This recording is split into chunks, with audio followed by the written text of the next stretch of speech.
Select Committee of the Parliament Srimati T. to Sumathy look ji. into. Srimati T. Sumathy.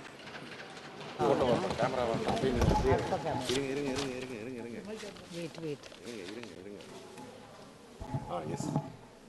Thank you, sir. I rise here to oppose the National Security Cess Bill 2025.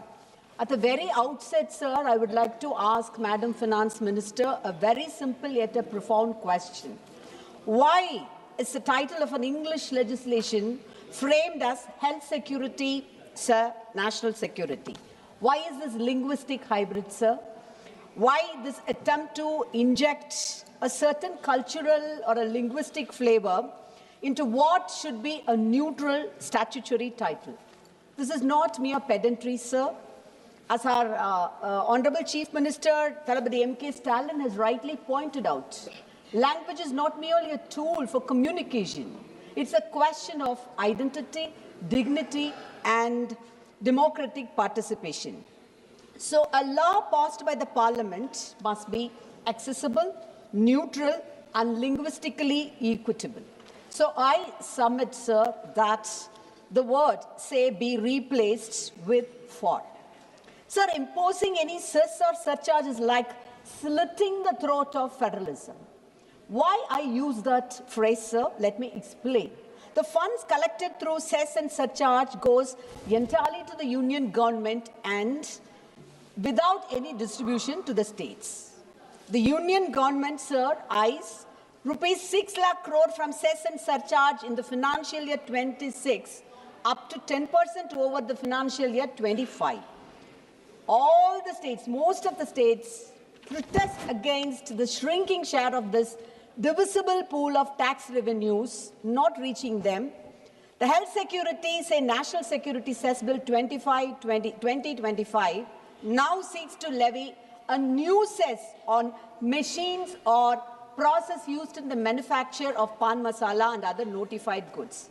Sir, I would like to ask this August House through you, sir, when the union government can concentrate on the reduction of the sale of these harmful products, also creating an awareness amidst its consumers to reduce the use of such consumer products which are harmful to health, also creating an awareness amidst them, instead of doing that, imposing a cess on the manufacturing machines and the processes directly hits the small traders, especially the MSME. Also, it's neither acceptable on the general terms as well as on the ethical terms. I would like to explain why I use the word ethical. So the quantum of unused cess and the surcharge funds amount to 6 lakh crore rupees since 2019. That is not totally spent by the union government. While that is the scenario, why to bring a new bill, again a cess bill now, sir? That's my question. So this bill states that the cess is meant to augment the resources for meeting security expenditure on national security and for public health. In simple terms, the government says that it will use proceeds from cess on tobacco and pan masala to boost health and national security. Sir, this is really a thing to worry about. Let's remember the words of our Mahatma Gandhi, who said, means are as important as ends. So by which means you are collecting the cess and to which direction you are trying to divert the funds is a very important question.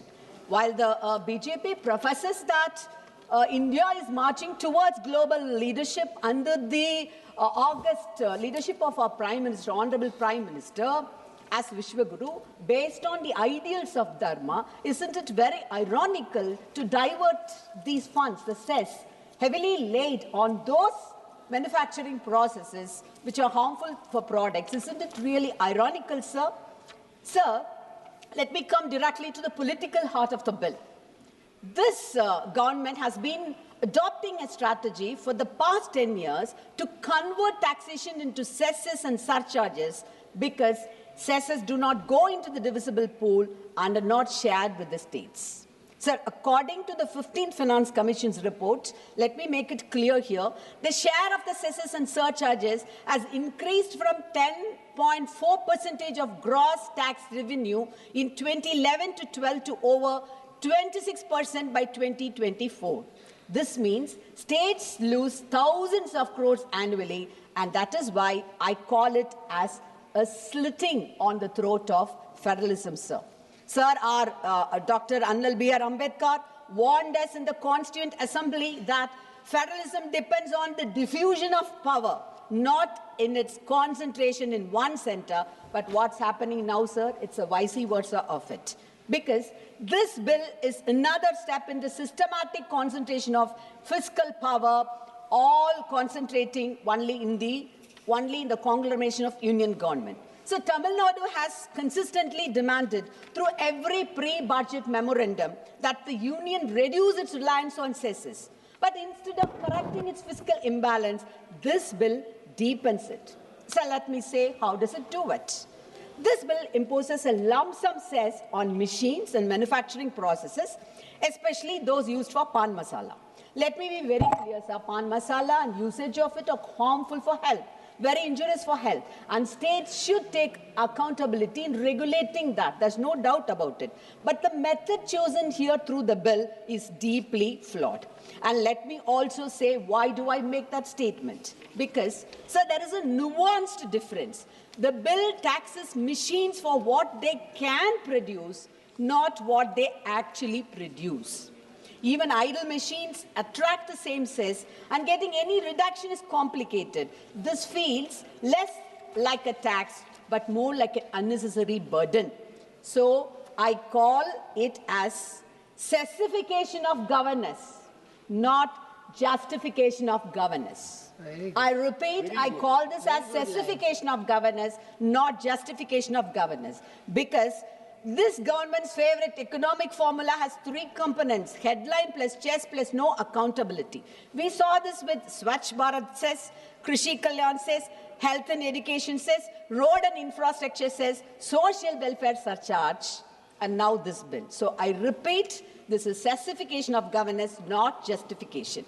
And even Madam Finance Minister, in most of her speeches, repeatedly has acknowledged that cess revenues have risen sharply. And I would like the House to make a note of it also, sir. And again, our Dr. Ambedkar has warned us that good intentions are of no value if the instruments are flawed. This bill is precisely that, good intentions trapped to a flawed instrument. Sir, the first casualty of this bill is the MSME unit. It hits MSMEs the hardest.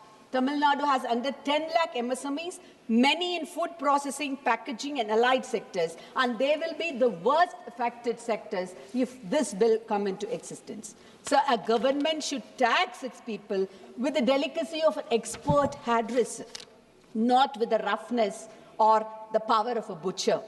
This bill, unfortunately, opts for the butcher's knife, sir. So there are another few worrisome observations. Here is power without judicial control.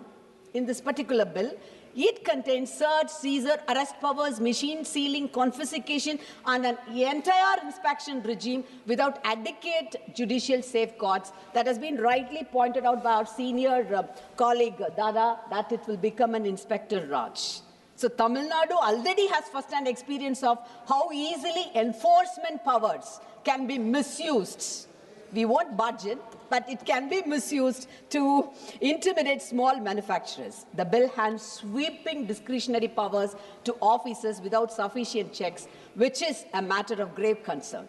So the bill says assesses for the health security and national security. These are national priorities, there is no doubt about it. But nowhere in the bill, not in a single line, is there any mention of a utilization framework, spending formula, transparency mechanism, a commitment to share with the states. That is why we call this bill not to be actually brought into law immediately, and it has to be considered to be sent to the Select Committee. Sir, after the GST compensation ended in June 2022, states like Tamil Nadu have repeatedly sought predictable fiscal support, which has been denied.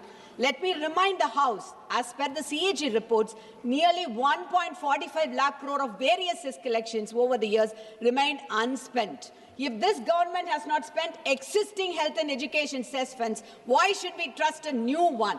Sir, we have to remember Pandit Jawaharlal Nehru, who told the Lok Sabha in 1957. Your point well taken. Sir, few minutes. I'm the only speaker, sir.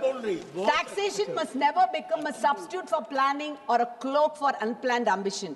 This bill feels exactly like that. Sir, again, Clause 6 of the bill allows the centre to double the cess in special circumstances. I would like to know through you, from the Madam Finance Minister, what are those circumstances? Who defines them? Where is the sunset clause? Where is the parliamentary control? This is a taxation by executive discretion, not by democratic debate. Even the British did not allow the executive to tax without parliamentary control after 1689. But here we are in 2025, giving the union government a blank check to levy and raise taxes. Sir, I am so proud, under the leadership of our Chief Minister, Thalapathy M.K. Stalin, Tamil Nadu has been ranking high in all its health front.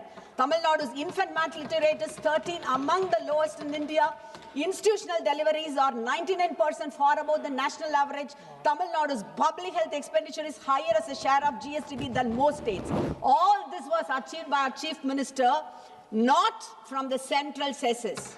It was purely because of his decentralized planning, his Dravidian model government based on the social justice policies and strong state autonomy. So true national progress is possible only when the union respects the rights of the states and works with them as equals, not as their subordinates. Sir, one important criticism raised by Aravind Banagria, the chairman of the 16th Finance Commission, I would like to make a notice of that in this August House. He recently called the issue of the centre's increasing reliance on cesses and charges a complicated issue. Also, a conclave of finance ministers in the context of the 16th Finance Commission have expressed concern over the growing imbalances in center-state fiscal relations. They plead the union governments to stop penalizing those states which perform well. A very important reminder to Madam Honourable Finance Minister is that in your own BJP-ruled Odisha, the government has demanded that the cess and surcharges be brought to divisible pool. It is totally against that in your own government ruling Odisha. So that states can get a share. Sir, I hope that the union government at least realize that when it is coming from their own quarters, it is a wake-up call. So only one minute. So a few questions. Why a cess and not a tax? Why no statutory rule for utilization? How much of the cess will actually reach health infrastructure? Why no state representation in monitoring? Why empower officers with near police powers without judicial oversight? Why tax machine capacity instead of actual production? How much revenue does the union expect to generate annually? How will this cess interact with GST regime principles? Sir, a few suggestions, sir, 2 minutes. Sir, you should make it mandate that at least 60% of cess. Just 1 sir, minute. sir, 1 minute. Closing, sir. I'm closing, sir. Just closing. Sir, closing. 60% of cess proceeds be dealt to states with formula-based transparent allocations, replace lump sum capacity-based slabs with proportionate output-based taxation to protect MSMEs, introduce mandatory CAG auditor utilization reports to be tabled annually in Parliament, include a sunset clause requiring Parliament's approval in every 2 years. Sir, if the government accepts these amendments, Tamil Nadu is prepared to work constructively. Tamil Nadu has been suffering a lot, pleading the union government to release the finance for all the Samagra Shiksha Abhiyan, for Manrega, and the union government is turning a deaf ear to all the requests, which is again a slit on the throat of federalism. I would like to end with the quote by our Thandai Periyar, a quote by Thandai Periyar. அதிகாரம் பொறுப்பில்லாமல் இருக்கக்கூடாது, அப்பொழுதுதான் அது ஆபத்தானதாக மாறுகின்றது. Power should never be untied from accountable responsibility. If it is done so, then that is the most dangerous thing that will happen on earth. If this is going to continue, the Tamil Nadu people will reply befittingly in the upcoming elections, sir. Thank you, sir. Very good. Shri Alok Kumar Suman ji, धन्यवाद सभापति महोदय। एक minute बैठ जाइए। मैं आपका आभार व्यक्त करता हूं। आलोक जी एक मिनट बैठ जाइए। आलोक जी बैठ जाइए। सर, पॉइंट ऑफ ऑर्डर है, ये कॉन्स्टिट्यूशन है सर। किस सेक्शन में? 343, 343 और 345 संविधान की धारा। तमिल लैंग्वेज का या बंगाली लैंग्वेज का हम सम्मान करते हैं। तमिल सबसे ओल्डेस्ट लैंग्वेज है माननीय प्रधानमंत्री जी बार बार कहते रहते हैं, लेकिन जब हम पूरे तमिल सभी संगमम यहाँ भी- संसद तमिल सदस्य आए, संगमम भी हो रहा है, हम सभी करें आज से ही शुरू तमिल हो- काशी संगमम आज भी ही होता है से शुरू सर। हो रहा है। और बंगाल से तो हम खुद ही निकले, पता चल गया कि बिहार क्यों बंगाल से अलग हुआ, स्वागत बाबू के बातचीत से लगा। लेकिन सर सी राजगोपालाचारी माउंटबेटन के बाद गवर्नर जनरल हुए 1950 तक, जब तक कि राजेंद्र बाबू राष्ट्रपति नहीं हो गए। सी राजगोपालाचारी इसी तमिलनाडु के आदमी ने किया। उन्होंने इस संविधान को बनाने में बड़ा योगदान दिया सर। वो ये कह रहा है कि लैंग्वेज दो ही होगी कानून की, या तो देवनागरी हिंदी होगी या तो अंग्रेजी होगी, कोई दूसरा अधिकार ही केंद्र सरकार को नहीं दिया। तो ये बार बार इस तरह के लैंग्वेज के आधार पर डिस्क्रिमिनेशन करना, गाली देना, ये कहां से उचित है सर? और जो बातें उन्होंने कही है सुमति ने और स्वागत बाबू ने, दोनों को एक्सपंज करिए। दिखवा लेंगे। ठीक है। श्री आलोक